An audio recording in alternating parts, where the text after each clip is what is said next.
திண்டுக்கல் அருகே இருசக்கர வாகனம் மின்கம்பத்தில் மோதிய விபத்தில் 2 இளைஞர்கள் பரிதாபமாக உயிரிழந்தனர்.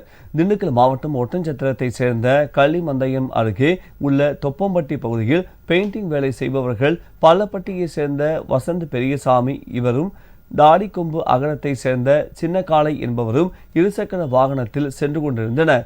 தொப்பம்பட்டி அருகே வந்தபோது இவர்கள் சென்ற இருசக்கர வாகனம் நிலை தடுமாறி அங்கிருந்த மின்கம்பம் மீது மோதியது. இதில் பலத்த காயமடைந்த இருவரும் சம்பவ இடத்திலேயே பலியாகினர்.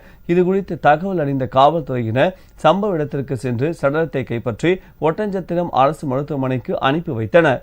தகவல் அறிந்த உயிரிழந்தவர்களின் உறவினர்கள் மருத்துவமனைக்கு சென்று சடலங்களை பார்க்க சென்றனர். இதற்கு மருத்துவமனை தரப்பில் அனுமதி மறுக்கப்பட்ட நிலையில் அவர்கள் வாக்குவாதத்தில் ஈடுபட்டனர். இதனால் அங்கு சிறிது நேரம் பரபரப்பு ஏற்பட்டது. நீங்க